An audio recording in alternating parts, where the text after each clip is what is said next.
Hi, my name is Debbie Roper, and I'm a water keeper at the Yellow Quill First Nation. This is me at work. There's a lot of responsibilities in being a water keeper. So often in First Nations, people feel powerless to create positive changes in their life and community. It's so easy to just say, it's not my problem, it's not my responsibility, and pass it on to the leaders. That's their jobs, right? They're the ones with the power and who are to deal with the outside world. There are advantages and disadvantages moving into a new community. I moved to Yellow Quill from a reserve in eastern Canada to be with my husband on his reserve.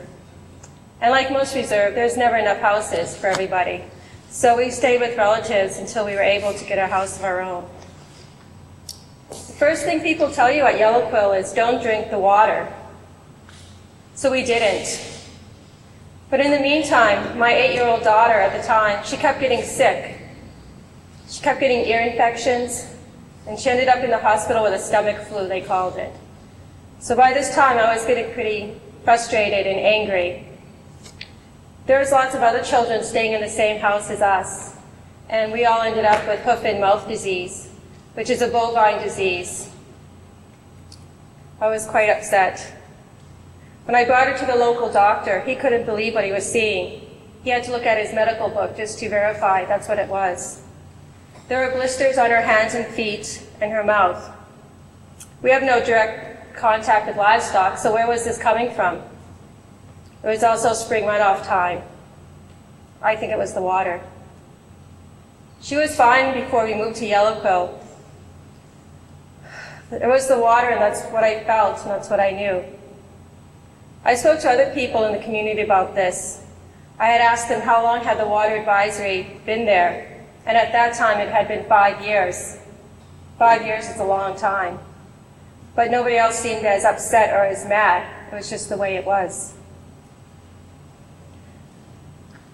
Maybe after the first year or two, people just accepted it. I couldn't just accept it. I was angry and I was frustrated. And as a mother, I felt I had to do something. How could I protect her? I wasn't a band member. I felt I was seen as an outsider. I felt like I had no power over the situation. As I spoke to more people, more mothers, I heard and felt their frustration also. Even though nothing seemed to be happening at the political level, everybody sure had an opinion about the water. A few years later, I was lucky enough to get a job at the health clinic as a wellness coordinator.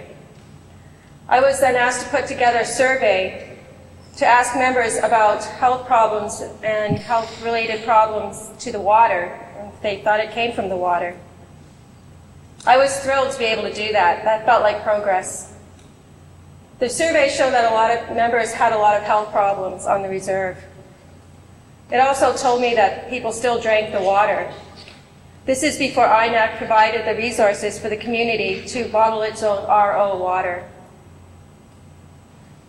This is also the time when Dr. Hans Peterson came to Yellow Quill at the request of an environmental health officer who just happened to be covering for the permanent environmental health officer.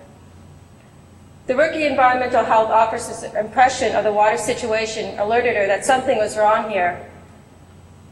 And she had Hans give his opinion about the situation.